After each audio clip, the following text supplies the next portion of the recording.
Bien. Vous m'avez l'air tous très sympathiques. Du coup, j'ai envie de me confier un petit peu à vous. En fait, j'aimerais bien m'acheter une voiture. Pas n'importe quelle voiture. J'aimerais bien une Audi R8. Elle est belle, hein? J'aime bien le style. J'aime bien la couleur noire comme ça, je trouve ça classe. Ouais. Le problème, c'est que j'ai 3 enfants, du coup, j'ai un monospace. Oui, je sais, il est important de ne limiter le temps d'accès aux tablettes à nos enfants. Je sais. Mais entre nous, quand vous faites 8 heures de voiture avec 3 jeunes enfants, pour votre santé mentale et l'intégrité physique de vos enfants, vous les mettez sur une tablette avec des dessins animés, ça fait le voyage. N'oubliez pas la batterie quand même. Finalement, c'est peut-être ça le pragmatisme. C'est favoriser la pratique et l'expérience. C'est peut-être un peu un raccourci, mais si je vous parle de ça, c'est aussi, enfin en tout cas si je vous parle de mon expérience de père de famille, c'est pour mettre en évidence un autre point. Quand je parle de mes longs trajets en voiture avec mes enfants, j'ai toujours des personnes pour me dire « Oui, mais c'est parce que tu t'y prends mal, il y a plein de façons d'occuper les enfants. » Et depuis quand tu as des enfants, toi ? J'en ai pas, mais j'ai lu beaucoup de choses sur le sujet. Okay. Tu reviendras quand tu auras des enfants. C'est fou le nombre de personnes qui peuvent nous donner des conseils alors qu'ils n'ont pas la moindre expérience. Dans mon métier, ça fait 36 ans que je fais du développement informatique. J'ai commencé en 83, ça fait 20 ans que je fais du PHP. J'ai plus d'une vingtaine de postes différents. J'ai fait des petits projets, des gros projets. J'ai même fait un gros projet, il y avait 2000 développeurs. Et j'ai toujours eu des personnes pour me dire « c'est comme ça qu'il faut faire » ou « ce que tu dis là, c'est de la merde ». Et je retrouve tout le temps ce schéma. Ça se répète tout le temps, tout le temps. Et j'en ai même fait une courbe que j'appelle la courbe du pragmatisme. C'est finalement le niveau d'expérience en fonction de l'expertise. Enfin, de l'expertise, oui, de l'expérience.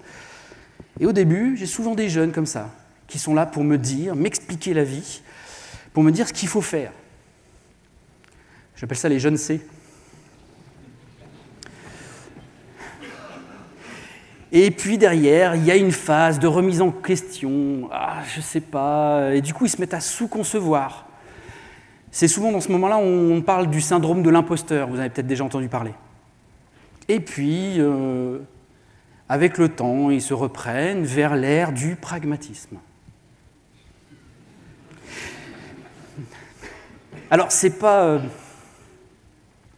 j'ai pas forcément inventé ça. Enfin, si, j'ai imaginé cette courbe, j'ai constaté ça à chaque fois. Et en fait, il y a un peu plus d'1 an et demi, je m'intéressais aux différents biais cognitifs. Et j'ai découvert le biais cognitif Dunning-Kruger. C'est un biais cognitif qui met en perspective le niveau de confiance des gens en fonction de leur expérience. Et on retrouve ce type de courbe aussi. C'est-à-dire qu'au début, les jeunes ont tendance un petit peu à s'auto-évaluer et à surévaluer leur niveau de compétence. Ils se surestiment. Et c'est aussi à ce moment-là où ils remettent tout le temps en doute la parole de l'expert. Après arrive une période de contre-coup. Là, au contraire, ils vont se sous-évaluer. C'est là arrive le fameux syndrome de l'imposteur. Puis après, ils vont jusqu'à la stabilisation, qu'on appelle la phase de consolidation. Et Dunning et Kruger ont mis en évidence ça dans une étude en 1999, mais finalement, on l'avait déjà tous plus ou moins constaté, ce genre de choses. On le constate depuis très longtemps, depuis l'Antiquité. Aristote disait « l'ignorant affirme, le savant doute et le sage réfléchit ». Ça existait déjà. Regardez autour de vous. Vous en verrez de ces jeunes pleins de certitudes. Bon, regardez pas là, ici, il n'y a que des experts qui doutent, c'est pour ça qu'ils viennent aux conférences. Mais vous verrez dans vos entreprises, vous retrouvez très souvent ce schéma. C'est... si vous êtes un jeune plein de doutes, plein de certitudes, pardon, je pense qu'il y en a peut-être ici parmi vous, je suis désolé, je ne vais pas pouvoir vous apprendre le pragmatisme. Le pragmatisme, je vous ai dit, c'est utiliser la pratique, l'expérience. Ça nécessite de l'expérience. Et l'expérience, qu'est-ce que c'est, si ce n'est qu'une succession d'échecs? Si vous êtes un jeune plein de certitudes, essayez d'écouter un petit peu vos experts. Ils savent ce qu'il faut faire, ils savent surtout ce qu'il ne faut pas faire.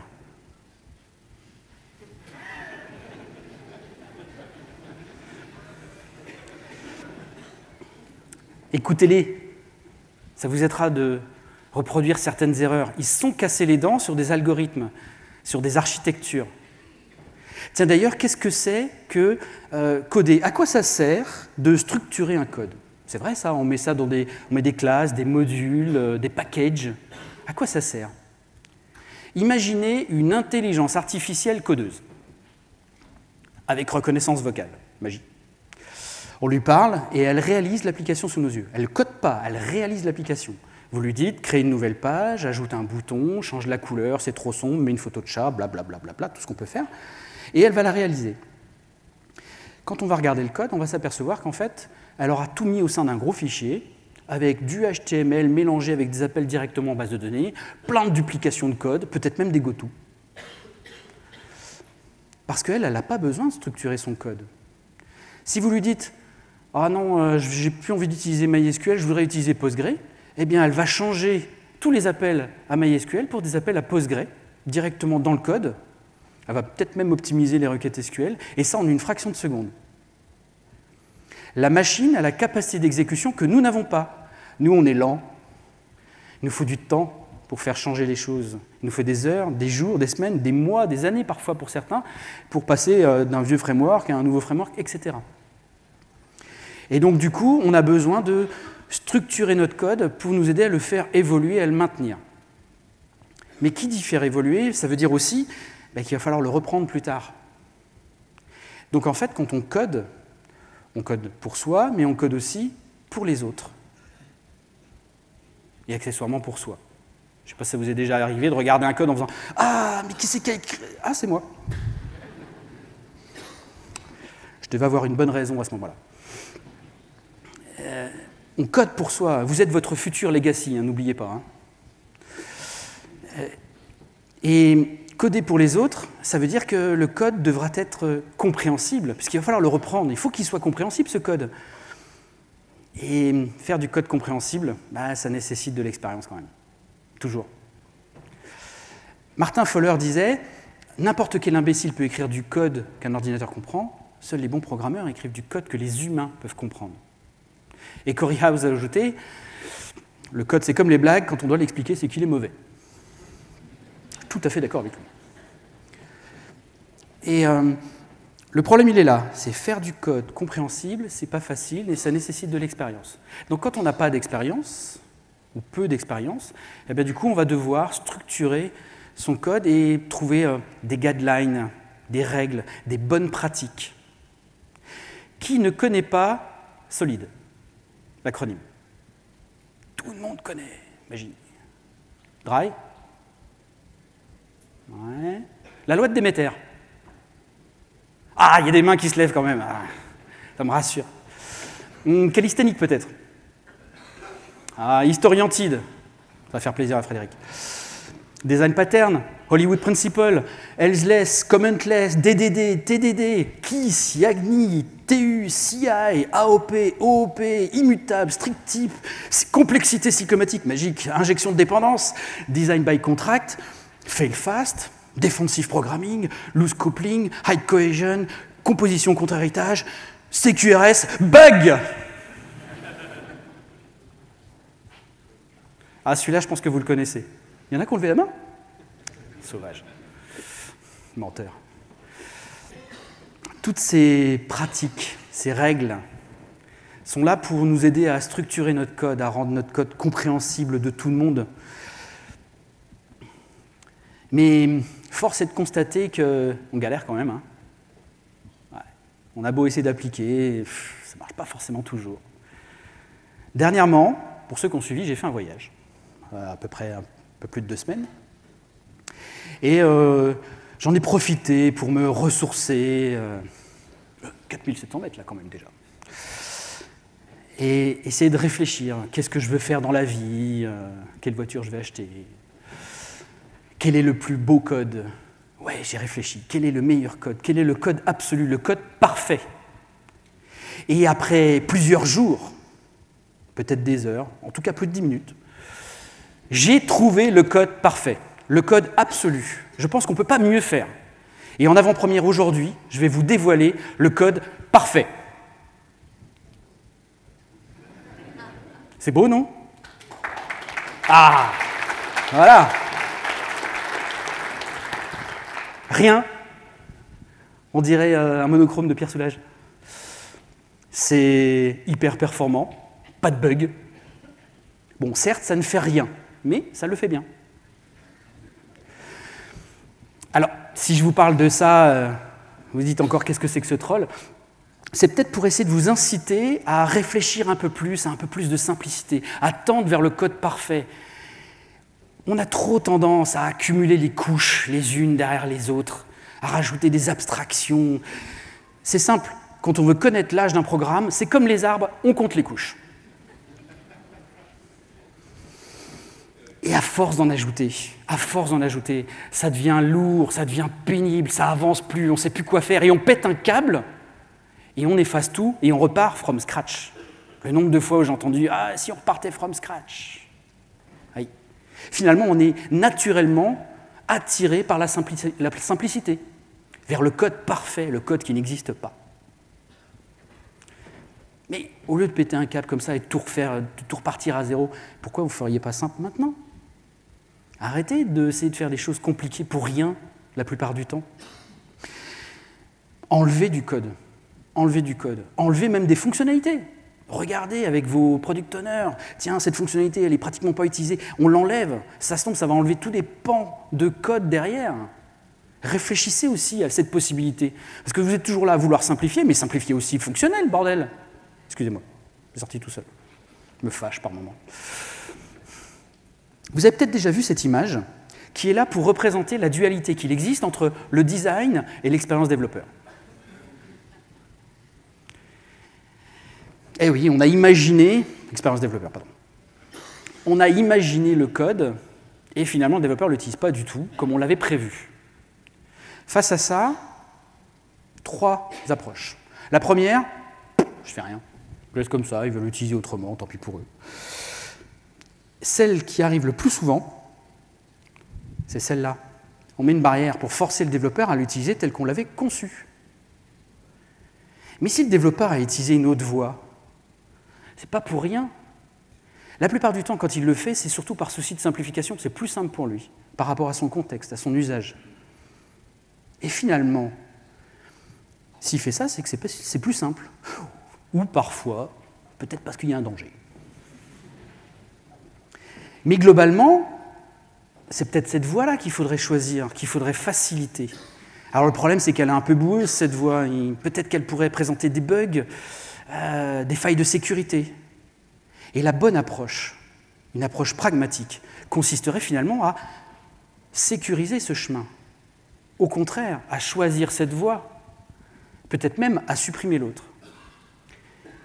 En développement pragmatique, vous allez mettre en place, vous allez désigner par rapport à votre expérience, vous allez faire des choses, vous n'allez pas trop le fermer. Je ne suis pas un grand fan, vous savez, du haut dans Solid. Laissez un petit peu ouvert, regardez un peu comment les développeurs se comportent, et après une phase d'observation, eh bien, simplifiez votre code et facilitez cet usage.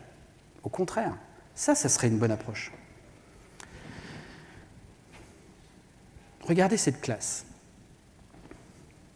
Une classe point avec un constructeur qui initialise 2 propriétés privées x et y, un getter pour x, un getter pour y. On instancie et eh bien, on utilise les 2 getters.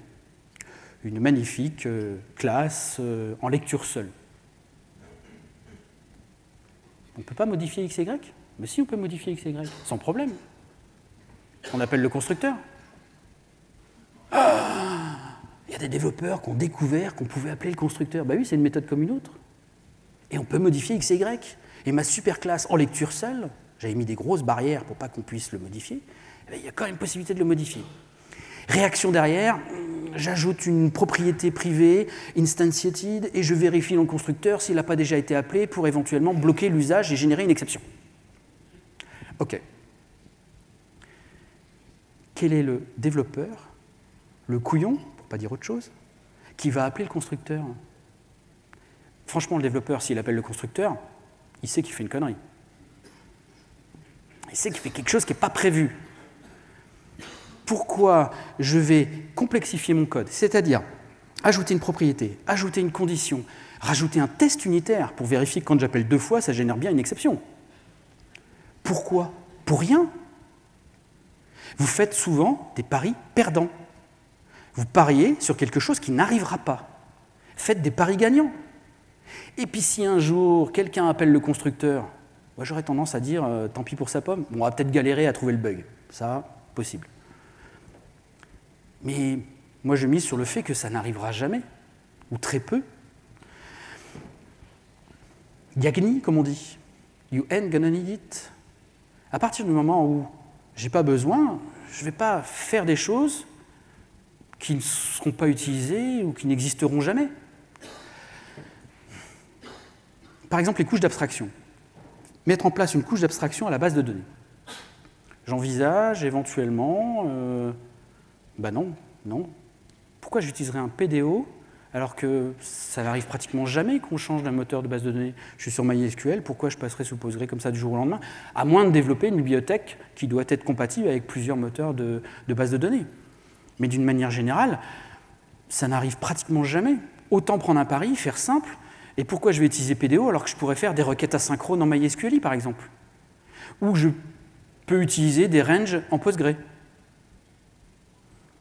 Alors, ça ne veut pas dire qu'il ne faut pas utiliser l'abstraction, parce que l'abstraction ne fait pas juste de l'abstraction de base de données, elle peut aussi venir avec des outils pour nous simplifier la vie. Utiliser un doctrine nous permet d'écrire finalement moins de code. Rappelez-vous, moins de code, code parfait. Mais si je fais du Postgre, pourquoi je n'utiliserais pas POM? Finalement, ça serait bien de réfléchir à la solution la plus adaptée dans notre contexte. Je trouve qu'on ne réfléchit parfois pas assez, on fait des choses plus par automatisme. Et ensuite, ce qui est important, c'est d'avoir quelque chose adapté et qui emporte l'adhésion de l'ensemble de l'équipe. Et ça me paraît un élément aussi très important. Il suffit que vous ayez une personne dans votre équipe, ou deux, qui ne soit pas d'accord avec la solution que vous avez choisie pour que ça parte en sucette. Ils vont mettre de la mauvaise volonté, ils ne vont pas l'utiliser correctement, et ça sera n'importe quoi. Idéalement, si tout le monde adhère au modèle, eh bien, il y a plus de chances pour que, au contraire, ça se passe mieux. Et moi, j'utilise un outil, une solution que je trouve absolument magique pour que l'ensemble de l'équipe adhère à une idée. Je fais des matrices de décision. Une matrice de décision, je fais un tableau dans laquelle on va lister un ensemble de caractéristiques. Donc avec l'équipe, on va réfléchir à l'ensemble des caractéristiques, finalement, de ce qu'on attend de la solution. Déjà, on se met d'accord sur ce qu'on attend. Ça, c'est important. Avant de proposer la solution, ce serait peut-être bien savoir déjà ce qu'on veut. Donc on se met d'accord. Là, j'ai mis des exemples. Et ensuite, on va donner une valeur à chacune de ces caractéristiques, sous forme poker game. Vous savez, chacun choisit une valeur, on montre tous ensemble et on discute. Rien que ça, choisir les caractéristiques et la valeur, vous faites 80% du travail d'adhésion à la solution. Parce que déjà, on se met tous en accord sur ce qu'on souhaite et ce qu'on veut. Après, vous allez prendre chaque solution et vous allez mettre une note. 0, ça ne remplit pas du tout la caractéristique. 5 remplit complètement la caractéristique. Et après, derrière, vous allez pondérer finalement la valeur multipliée par la note et vous faites la somme, vous avez un score et vous prenez celui dont le score est le plus élevé. Vous allez voir, si vous faites ça, c'est magique. Tous les membres de l'équipe vont adhérer à la solution. Moi-même, ça m'est arrivé une fois, il y avait 2 solutions, j'étais architecte sur le projet, je savais déjà plus ou moins quelle solution je voulais qu'on prenne, mais justement, je voulais que l'équipe adhère à l'idée. Et on a fait une matrice de décision, et au final, on a choisi l'autre. En fait, ce n'était pas celle que j'avais prévue. Mais au contraire, j'ai adhéré à ce deuxième choix que je n'avais pas prévu au départ. Moi-même, j'étais convaincu de la solution. Et quand tous les membres de l'équipe sont d'accord sur une solution, vous allez voir, ça marche tout seul. Et c'est ce qui est intéressant aussi, c'est que c'est adapté finalement la maturité de l'équipe. Et ce qui est important, c'est les connaissances et la maturité de l'équipe. Faire du DDD.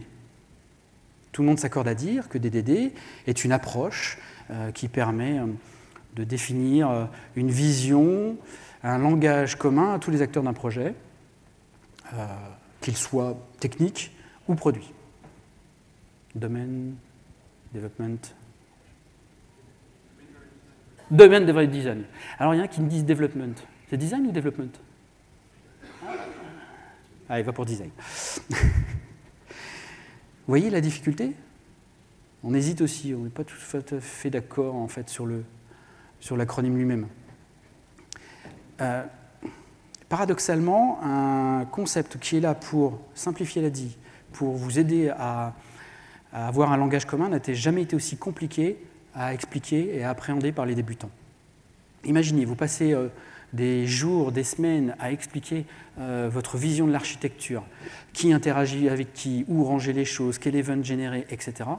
Et là, vous avez un junior qui vous regarde et fait « Mais qu'est-ce que tu entends par domaine ?» Bon, déjà, ça part mal.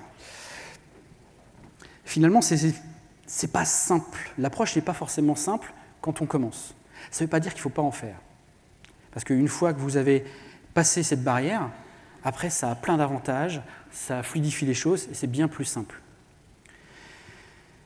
Mais si votre équipe n'est pas mature, ça sera plus compliqué à mettre en œuvre. J'ai listé un ensemble de pratiques comme ça, et avec la facilité d'accessibilité pour les juniors. Procédural, ils n'ont aucun problème avec ça. Programmation objet, parfois, il y en a qui ont un peu de mal avec le concept. Alors DDD, AOP, orienté aspect. La programmation orientée aspect, là pour le coup, même les experts ne sont pas d'accord entre eux, donc c'est un autre problème. Mais vous voyez, en fonction du choix que vous allez faire, eh bien, il va falloir aussi que l'équipe soit mature pour ça. Ce n'est pas toujours évident. Et si vous avez une équipe qui n'est pas mature, peut-être qu'il ne serait pas raisonnable d'en faire. Ça ne veut pas dire qu'il ne faut pas en faire. Je ne vais pas dire ce que je n'ai pas dit. Et puis après, en programmation, il y a les pratiques, il y a des dogmes. Dry, par exemple. Don't repeat yourself. Maintenant, on a tendance à s'accorder pour dire que dry, ce n'est pas une bonne chose. Dry, ça veut dire on évite de copier-coller du code. Si on est jusque boutiste, si on est dogmatique, on va lancer un PHP-CPD, Copy-Paste Detector, on va essayer de détecter toutes les duplications de code et on va essayer de factoriser ça. Mais on a tendance à factoriser parfois un peu vite. C'est pour ça qu'aujourd'hui, on recommande plutôt de faire du wet. Merci le jeu de mots. Write everything twice. Écrivez tout 2 fois.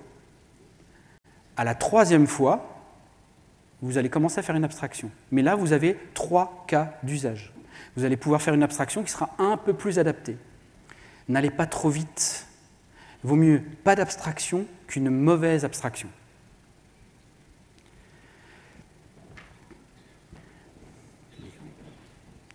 D'ailleurs, je crois savoir que on a même tendance à parler d'un autre acronyme, c'est l'acronyme AHA! Avoid Hasty Abstraction. Éviter d'aller trop vite dans l'abstraction. J'ai vu des personnes qui, tout de suite, mettaient en place une couche d'abstraction ou un adaptateur pour que, éventuellement, si un jour on changeait de système, pari gagnant, pari perdant, rappelez-vous. Éviter d'aller trop vite, ça ne sert à rien. On se retrouve avec un adaptateur qu'on utilise pendant des années, il n'y en a qu'un, et ça sera toujours le même pendant toute la durée de vie du projet. Pourquoi aller aussi vite? Pourquoi ajouter de la complexité pour rien? D'accord? Et éviter d'aller trop vite dans vos abstractions, ça ne sert à rien. J'ai lancé un petit copy-paste detector sur Symfony pour voir si je trouvais un peu de duplication de code. Et j'ai trouvé un trait. Alors, dans Symfony Cache, il y a un ensemble de traits. Je ne sais plus pourquoi ils sont là, à quoi ils servent. Et j'ai trouvé 2 traits qui partageaient 22 lignes de code en commun. Et là, on pourrait se dire, si on est dry jusqu'au bout, là, il faut trouver quelque chose. Il faut regrouper ça, mettre en place, faire une factorisation. Sauf que là, c'est des traits, je ne vais pas pouvoir faire d'héritage, donc il va falloir que je fasse de la composition de traits, voire que je remette en cause l'utilisation des traits. Sauf qu'il y en a plein déjà utilisés. Qu'est-ce que je vais aller remettre en cause ça, alors que qu'est-ce que ça va m'apporter? Il va falloir commencer à réfléchir entre le coût et le bénéfice. Et c'est là toute la difficulté, c'est de trouver en fait un équilibre entre les choses. Un autre dogme, après Dry, quand on crée des classes, il ne faut pas mettre les propriétés en accès direct, il faut mettre des getters et des setters. Utiliser des getters et des setters. J'essaie d'en réveiller quelques-uns. C'est quoi le problème avec cette classe? Ah oui, elle n'est pas immutable. Ah, oui, elle n'est pas immutable. En effet. On ne peut pas redéfinir son comportement quand on set une propriété. En effet, en plus j'ai mis final. J'ai pris l'habitude de mettre final. Si un jour j'ai besoin de la surcharger, j'enlèverai le final. Oui, en effet, quand on ne sera pas en PHP 7.4, si on n'est pas en PHP 7.4, on ne peut pas avoir les propriétés typées. Donc on pourrait mettre belette dans X.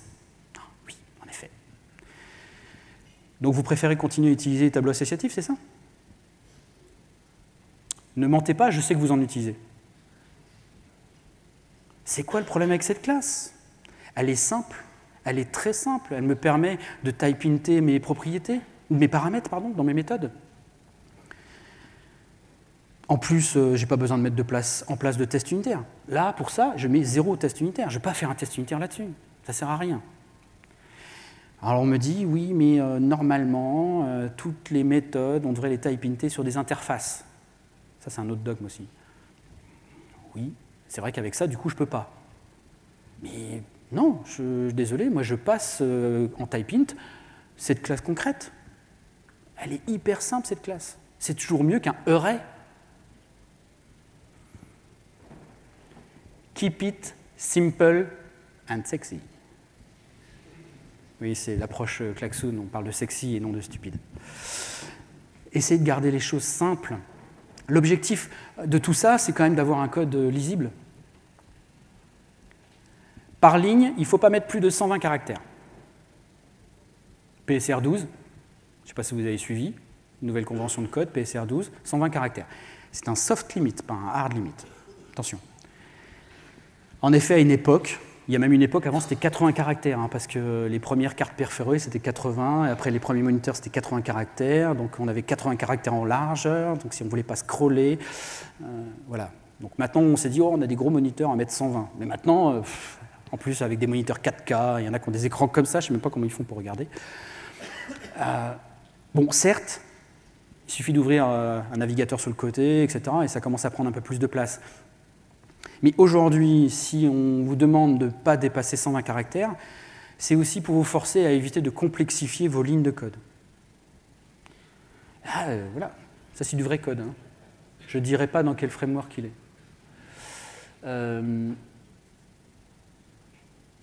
Si on s'était forcé à ne pas dépasser 120 caractères, peut-être qu'on aurait réfléchi à cette ligne. Enfin, moi j'aurais réfléchi avant 120 caractères d'ailleurs, mais bon, ça c'est un autre problème. Mais vous voyez, le problème, c'est qu'en fait, on dit 120 caractères, c'est justement aussi maintenant pour vous inciter à éviter de complexifier vos lignes. Après, on peut se permettre de dépasser. Là, ici, c'est pour générer une exception. J'ai besoin d'afficher un message, j'ai besoin de générer quelque chose. Ce message, il est important. Il est beaucoup plus important que de limiter à 120 caractères. Donc là, je m'autorise à dépasser 120 caractères. Au contraire, c'est même plus la phrase sera longue et mieux ce sera, pour avoir un maximum d'informations, pour ne pas galérer après derrière. Toutes ces règles, ces bonnes pratiques, ce ne sont pas des lois. Vous n'irez pas en prison si vous y dérogez. Un grand homme a dit un jour, les lois ne sont pas différentes de celles de n'importe quel autre système. Il y en a que tu peux enfreindre et d'autres que tu peux violer. Dixit Morpheus dans Matrix. Vas-y, bats-toi, Néo. Eh oui, vous pouvez enfreindre ces lois. Ça fait pas mal.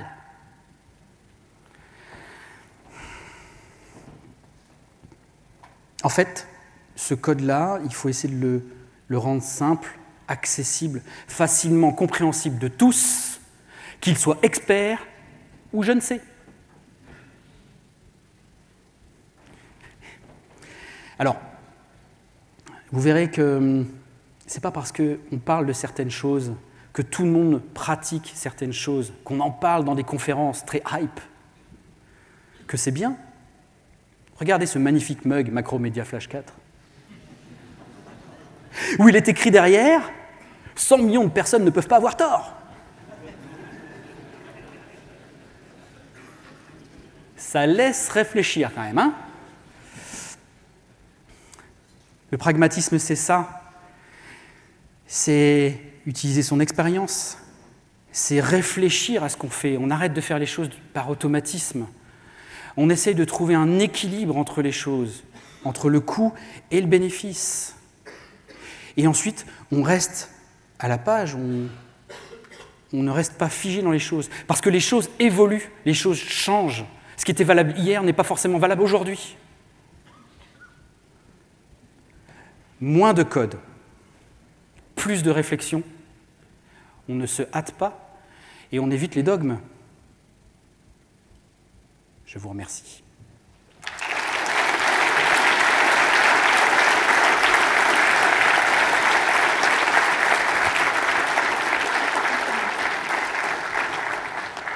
N'hésitez pas, comme je disais, toutes les conférences que vous voyez, s'il vous plaît, please, allez sur Join In.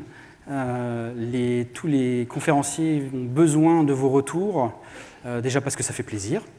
Parfois, ça ne fait pas plaisir, il faut quand même que ça reste constructif.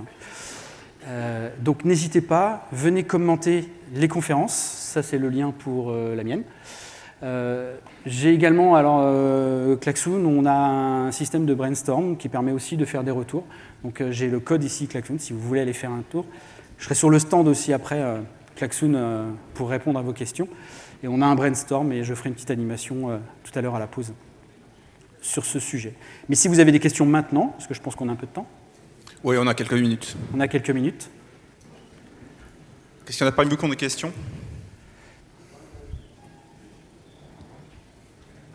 Ah, il n'y a pas de questions. C'est embêtant ça, non? Si, il y en a une. Peut-être lancer la machine. Qu'est-ce que tu réponds justement à un jeune qui remet en question ton expérience? Comment tu lui réponds? L'expérience est une succession d'échecs. Je lui donne mon avis, je lui donne des conseils, il ne veut pas suivre, il se casse la gueule, et il apprend comme moi. J'essaye quand même de mettre des barrières pour éviter que ça parte un peu n'importe où, mais parfois j'ai tendance à dire « Ok, tu veux pas », j'essaie de le convaincre, bien évidemment, j'essaie d'apporter mes idées, je vais faire une matrice de décision, apporter des éléments. Et puis s'il n'adhère pas, il y a un moment, vas-y, saute. Oui, tu ne peux pas faire le travail à sa place. Non, je ne peux pas faire le travail à sa place. C'est difficile. Quand ils sont dans cette phase de remise en question complète, c'est extrêmement difficile de les faire changer d'avis. C'est très difficile. J'arrive parfois, voilà, mais ça nécessite un travail de pédagogie. Clairement, je pense qu'un bon lead dev, c'est aussi un bon pédagogue. La pédagogie est extrêmement importante là-dessus, et trouver les bonnes images, les bons outils pour arriver à leur faire comprendre. Mais parfois, il y en a qui sont un peu... Voilà quoi. Ok, merci. Un jeune scélérat, c'était ça le mot qui était caché derrière.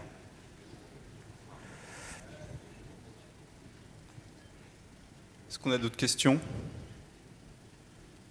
Bon, pas de questions. Merci. Merci.